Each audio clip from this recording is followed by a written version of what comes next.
Hi friends, എല്ലാവർക്കും commerce ചാനലിൻ്റെ പുതിയൊരു വീഡിയോയിലേക്ക് സ്വാഗതം. അപ്പോൾ ഇന്ന് നമ്മൾ തിരിയണത് ഇന്ന് നടന്ന, അതായത് ഇന്ന് ജൂലൈ 14 തീയതിയാണ്. ജൂലൈ 14 നടന്ന standard 9 English class 9 worksheet and notes video ആണ് നമ്മളൊന്ന് ചെയ്യാൻ പോകുന്നത്. അപ്പോൾ നമ്മുടെ ചാനൽ സബ്സ്ക്രൈബ് ചെയ്യാത്തവരിപ്പോൾ തന്നെ സബ്സ്ക്രൈബ് ചെയ്യുക. അതുപോലെ തന്നെ നമ്മൾ മുമ്പിട്ടേക്കണം, അതായത് നമ്മളെല്ലാവിധ വീഡിയോസും ഇട്ടിട്ടുണ്ട് ITVTSൻ്റെ സ്റ്റാൻഡേർഡ് 9 ക്ലാസ്സസിൻ്റെ. അപ്പോൾ എല്ലാ സബ്ജക്റ്റിൻ്റെയും. അപ്പോൾ അത് കാണാത്തവർക്ക് വേണ്ടി ഡിസ്ക്രിപ്ഷൻ ബോക്സിൽ പ്ലേലിസ്റ്റിൻ്റെ ലിങ്ക് ഉണ്ട്, അവിടെ പോയി നിങ്ങൾക്ക് കാണാവുന്നതാണ്. അപ്പോൾ ചാനൽ സബ്സ്ക്രൈബ് ചെയ്യാത്തവർ ഇപ്പോൾ തന്നെ സബ്സ്ക്രൈബ് ചെയ്യുക. അപ്പോൾ നമുക്ക് നേരെ വീഡിയോയിലേക്ക് കിടക്കാം.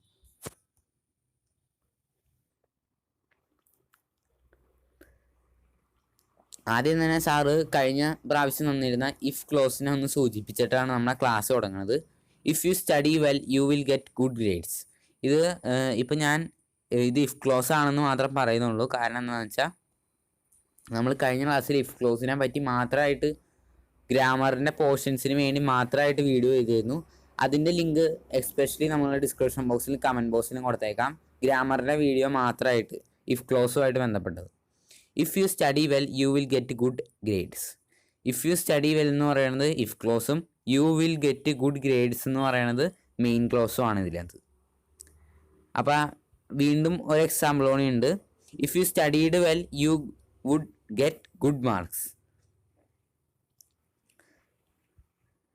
If you had studied well you would have got good marks. ഇത് ടൈപ്പ് 1, ടൈപ്പ് 2, ടൈപ്പ് 3 സെൻറ്റൻസുകളാണ് നമ്മൾ ഇതിനകത്ത് കാണിക്കുന്നത്.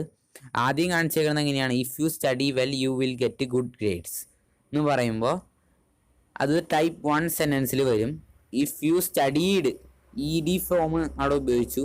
അതുപോലെ തന്നെ well you would get good marks. അപ്പോൾ അത് ടൈപ്പ് 2 ഫോമാണ്. കണ്ടീഷണൽ സെൻറ്റൻസ് ടൈപ്പ് 2 ഫോമിലാണ് നെക്സ്റ്റ് സെൻറ്റൻസ്. ഇനി അടുത്തത് നോക്കുകയാണെങ്കിൽ ഇഫ് യു ഹാഡ് എന്ന് പറഞ്ഞാൽ അതിന് മുമ്പ് ഉപയോഗിച്ചു. Studied well you would have got എന്നാണ് ഉപയോഗിച്ചത്. നേരത്തെ ഗെറ്റ് എന്നായിരുന്നു ഉപയോഗിച്ചത്. ഇതിപ്പോൾ ഗോട്ടായി. അതായത് V3 form of the verb good marks. You would have got good marks. അപ്പോൾ അത് നമ്മൾ കാണാത്തവർക്ക് കാണുക, അത് നമ്മൾ വിശദമായിട്ട് പറയുന്നുണ്ട്. ഇനി അടുത്ത ചോദ്യത്തിലേക്ക് കിടക്കാം. ഇനി നമുക്ക് ക്ലാസ്സിലെ ചോദ്യങ്ങളിലേക്ക് കിടക്കാം. Why did Achrekar sir give money to Sachin during his break time. എന്തിനാണ് ആച്രേക്കർ സാർ പൈസ കൊടുത്തിരുന്നത് സച്ചിന് ഒഴിവ് സമയങ്ങളിൽ, അതായത് ബ്രേക്ക് എടുക്കുന്ന സമയങ്ങളിൽ? ടു ഹാവ് വടപ്പാവ് എന്ന് പറയുന്നത് മുംബൈയിലെ ഒരു ഫാസ്റ്റ് ഫുഡാണ്, ഒരു പോപ്പുലർ ഫാസ്റ്റ് ഫുഡാണ് വടപ്പാവ്. അപ്പോൾ അത് കഴിക്കാൻ വേണ്ടിയാണ് കാശ് കൊടുത്തിരുന്നത്. രണ്ടാമത്തെ question, towards the last 50 minutes Achrekar sir gave Sachin a task. What was the task? അവസാന കുറച്ച് നിമിഷങ്ങളിൽ ആച്രേക്കർ സാർ സച്ചിൻ ടെണ്ടുൽക്കറിന് കുറച്ച് ടാസ്ക് കൊടുത്തിരുന്നു. അതെന്താണെന്നാണ് നമ്മുടെ ചോദ്യം. Achrekar sir would place a 1 rupee coin on top of the stump. അതായത് സ്റ്റംപ് എന്ന് പറഞ്ഞാൽ നിങ്ങൾക്ക് എല്ലാവർക്കും അറിയാമായിരിക്കും. ക്രിക്കറ്റ് കളിക്കുമ്പോൾ സ്റ്റംപ് എല്ലാവർക്കും അറിയാമായിരിക്കും. അതിൻ്റെ മുകളിൽ ആയിട്ട് ആച്രേക്കർ സാർ ഒരു രൂപ കോയിൻ വയ്ക്കും. If Sachin managed to avoid getting out the coin was his. അതായത് ഔട്ട് ആവാണ്ടിരുന്ന് കഴിഞ്ഞ് കഴിഞ്ഞാൽ ആ നാണയം, അതായത് ആ കോയിൻ, 1 രൂപ കോയിൻ സച്ചിൻ ടെണ്ടുൽക്കറിൻ്റെയാണ് എന്നായിരുന്നു അവസാനത്തെ ടാസ്ക്. ഇനി അടുത്ത ചോദ്യത്തിലേക്ക് എടുക്കുകയാണെങ്കിൽ, what did winning the 1 rupee coin teach Sachin. എന്താണ് ആ 1 രൂപ കോയിൻ നേടുന്നതിലൂടെ സച്ചിന് മനസ്സിലാക്കാൻ കഴിഞ്ഞത്?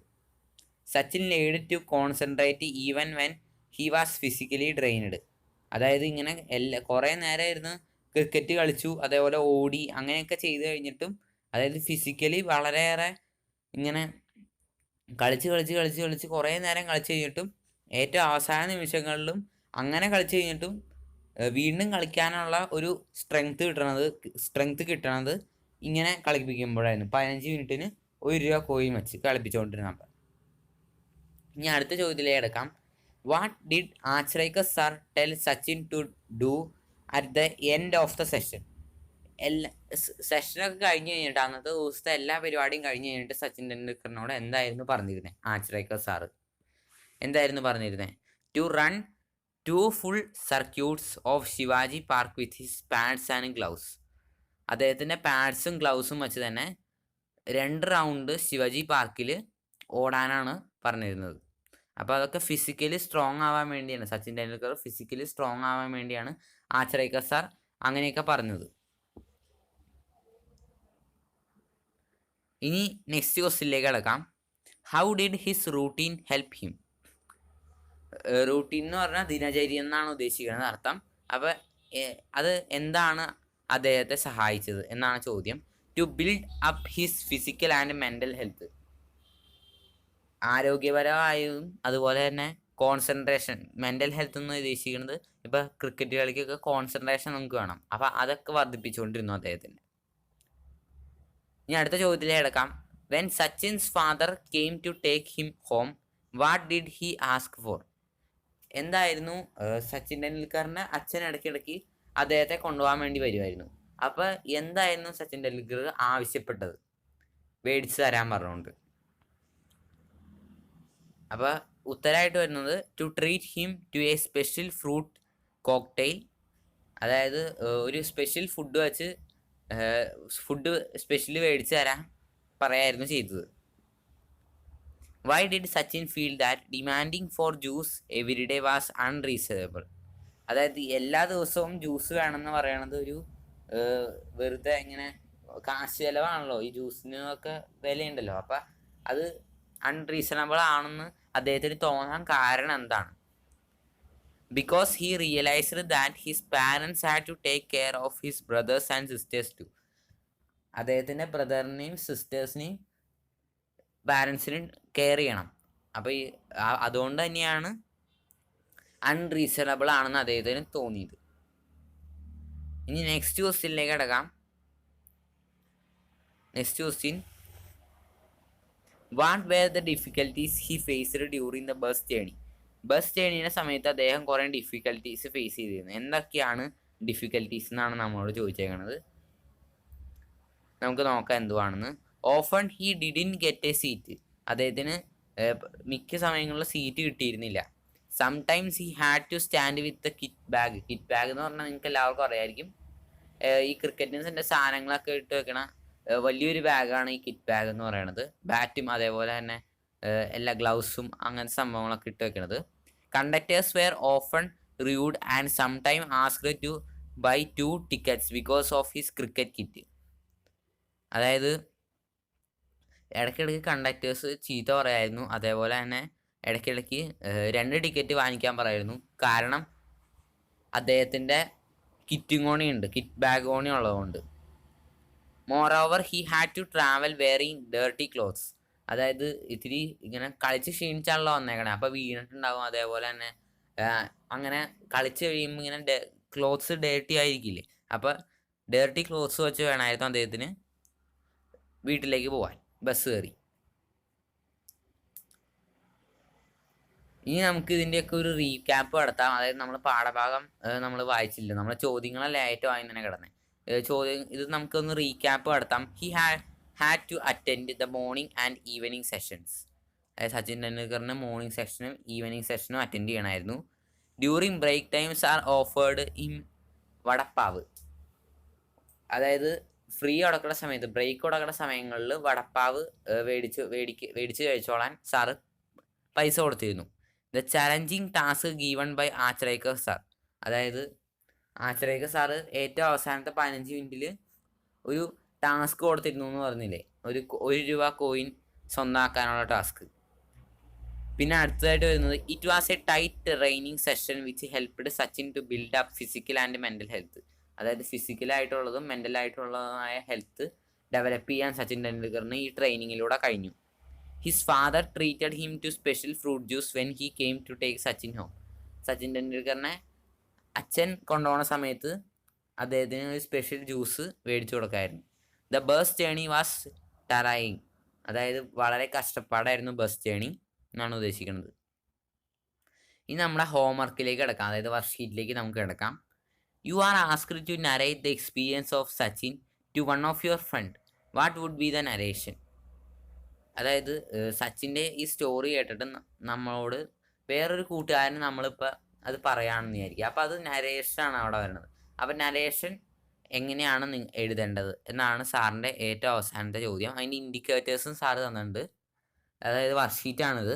ഇൻഡിക്കേറ്റേഴ്സ് എന്ന് പറയുമ്പോൾ സ്യൂട്ടബിൾ ടൈറ്റിൽ, നല്ലൊരു ടൈറ്റിൽ കൊടുക്കണം. അതുപോലെ തന്നെ logical sequence of events with a beginning, middle and ending. അതായത് ഒരു ബിഗിനിങ് വേണം, മിഡിൽ വേണം, എൻഡിങ്ങും വേണം. Express the theme message properly, നമ്മുടെ തീം അല്ലെങ്കിൽ മെസ്സേജ് പ്രോപ്പറായിട്ട് അവിടെ പറയണം. Use suitable vocabulary and varied sentence structure. അതായത് സെൻറ്റൻസ് സ്ട്രക്ചർ എന്ന് പറഞ്ഞു കഴിഞ്ഞാൽ പലതരത്തിലുള്ള രീതിയിലുള്ള വർണ്ണപരമായ സെൻറ്റൻസ് എന്നാണ് ഉദ്ദേശിക്കുന്നത്. Use not only but also, അങ്ങനെയൊക്കെ കണക്റ്റിംഗ് വേർഡ്സും ഒക്കെ നമുക്ക് ഉപയോഗിക്കാൻ പറ്റും. യൂസ് ഫിഗറേറ്റീവ് ലാംഗ്വേജ്, അതായത് ഒരു ഫിഗറേറ്റീവ് ലാംഗ്വേജ് എന്ന് പറയുമ്പോൾ നിങ്ങൾക്ക് പിടിയിട്ടുണ്ടാവും. അതായത് ഒരു ഭാവനാത്മകമായ ലാംഗ്വേജസ് കുറച്ച് ഉപയോഗിക്കണം. ഇനി നരേറ്റീവ് എന്താണെന്ന് വേണമെങ്കിൽ നമ്മൾ ജസ്റ്റ് ഒന്ന് പറയുകയാണ്. നിങ്ങൾ വേണമെങ്കിൽ ഒന്ന് ജസ്റ്റ് ഒന്ന് ബോക്സ് ആക്കിക്കോ. A narrative is a story or a series of event you write or tell it to someone, usually great details. അതായത് ഒരു നരേറ്റീവ് എന്ന് പറഞ്ഞു കഴിഞ്ഞാൽ അതൊരു സ്റ്റോറി അല്ലെങ്കിൽ ഒരു സീരീസ് ഓഫ് ഇവൻ്റാണ്, ഒരു ഇവൻറ്റിൻ്റെ. You write or tell to someone usually in great details. അതായത് വളരെ കൂടുതൽ ഡീറ്റെയിൽസോടുകൂടി ഒരാളുടെ അടുത്ത് പറയണതാണ് ഈ നരേറ്റീവ് എന്ന് പറയണതുകൊണ്ട് ഉദ്ദേശിക്കുന്നത്. അപ്പോൾ നമുക്ക് നരേറ്റീവിലേക്ക് കിടക്കാം. അപ്പോൾ നമ്മുടെ നരേറ്റീവ് ഇത്തിരി വലുതാണ്. സോ അതുകൊണ്ട് തന്നെ നിങ്ങൾ ഇത് ചെറുതാക്കാൻ വേണമെങ്കിൽ നിങ്ങൾക്ക് ശ്രമിക്കാം. നിങ്ങൾക്ക് സ്വയമായിട്ട് അത് എഴുതുന്ന സമയത്ത് കുറച്ചുകൂടി നിങ്ങൾക്ക് ഷോർട്ടാക്കി മാറ്റാം. അപ്പോൾ നമുക്ക് നോക്കാം. Hello my dear, do you want to know how Sachin become a great legend? His autobiography describes the tedious journey he traveled to become the god of cricket. Would you like to listen to it? Okay. അപ്പോൾ അങ്ങനെ വെച്ച് നമുക്ക് തുടങ്ങാൻ പറ്റും. അതായത് ഒരാളുടെ അടുത്ത് പറയണതാണല്ലോ narrative എന്ന് പറയുന്നത്. അതുകൊണ്ട് തന്നെ ഫസ്റ്റ് തന്നെ അങ്ങനെ വേണമെങ്കിൽ നമുക്ക് തുടങ്ങാം. അപ്പോൾ നമുക്കിനി നമ്മുടെ കഥകളിലേക്ക് കിടക്കാം. കഥ മീൻസ് അതിൻ്റെ ഒരു ഷോർട്ടായിട്ട് കൊടുത്താൽ മതി. ഞാൻ ഇത്തിരി ബ്രീഫായോ എന്ന് എനിക്ക് തന്നെ ഒരു സംശയം, അതുകൊണ്ടാണ്. അപ്പോൾ നമുക്ക് നോക്കാം. The training session at the summer camp was in an easy ride for Sachin. അപ്പോൾ ഇതൊക്കെ നമ്മൾ ടെക്സ്റ്റ് ബുക്കിൽ തന്നെ വായിച്ചതുകൊണ്ട് തന്നെ ഇതിൻ്റെ ഒന്നും അർത്ഥം നമ്മൾ ഇപ്പോൾ പറഞ്ഞു പോലുള്ള കാരണം എന്താണെന്ന് വെച്ചാൽ ഇതൊക്കെ നമ്മൾ ടെക്സ്റ്റ് ബുക്കിലുള്ള സംഭവം തന്നെയാണ്. His practice session at the summer camp were between 7:30 AM and 8:30 AM in the morning. He would then come back home and then return for a late evening practice. The schedule was really tough that he felt really exhausted by the end of the day. Moreover, his bus journey to Shivaji Park, oh my god, it took 40 minutes from his house in Bandra. Ajit, his brother, went along with him for a few days. In the beginning they had some interesting conversation about cricket. Sachin penned down all those interesting things in his training manual. Another thing which touched me is that he had only one set of cricket clothes and had to wash them twice daily. Seeing his interest in cricket, Acharya sir asked his father to change his school. Finally, Sachin got permission from his father and he joined Sharadashram Vidya Mandir, where Acharya sir was the coach. Sachin played remarkably well in the first year of Sharadashram. One can imagine how it is like to practice from 7:30 till 4:30 PM and again from 5 PM after 30 minutes break. Towards the last 15 minutes, Sir would keep a 1 rupee coin on the stumps and he had to win it by facing every bowlers present there with 16 to 17 fielders.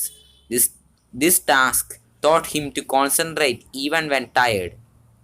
Another interesting incident that I remember is that when Sachin didn't turn up for practice and played with his friend at home. You know what Acharya sir did? He would come on his scooter and drag him out, and on the way to Shivaji Park would advise him to avoid wasting time on inane games. Can you believe that? Once he even punished Sachin for missing even practice for an inter-school cricket match. Acharya sir was very angry and said he must not waste his time watching others play, and that if he practiced hard enough, people from all over the world would come to watch him play. The word of the coach became true. Acharya sir was a strict disciplinarian, and it helped Sachin become the world famous player that he is today. Hats off to Acharya sir and Sachin. അപ്പോൾ ഇത് ഇത്തിരി ബ്രീഫായി പോയി. പിന്നെ നിങ്ങൾക്ക് ഇത് കാണുമ്പോൾ തന്നെ മനസ്സിലായിട്ടുണ്ടാവും നമ്മൾ മുഴുവൻ ചാപ്റ്ററിനെയും കൂടിയാണ് നരേഷ പറഞ്ഞേക്കുന്നത്. അതായത് സാറ് പറഞ്ഞേക്കണ അത്രയല്ല, ഫുൾ ചാപ്റ്ററിനെയും കൂടി ഉൾപ്പെടുത്തിയിട്ടുണ്ട് ഇതിനകത്ത്. എല്ലാവരും വായിച്ച് നോക്കിയിട്ടുണ്ടാവും ടെക്സ്റ്റ് ബുക്ക് മുഴുവനായിട്ടും. അപ്പോൾ വരും ക്ലാസ്സുകളിലൊക്കെ അടുത്തതിൻ്റെയൊക്കെ അർത്ഥങ്ങൾ വരും. അതുപോലെ തന്നെ നമ്മൾ അടുത്ത ക്ലാസ്സിൽ തന്നെ നരേഷൻ തന്നെയായിരിക്കും പറയണേ. ഇതിനെ കുറച്ചുകൂടി ഷോർട്ടാക്കി നമ്മൾ പറയുന്നുണ്ടാവും. അപ്പോൾ ഈ നമുക്ക് അടുത്തൊരു വീഡിയോയിലാണ്.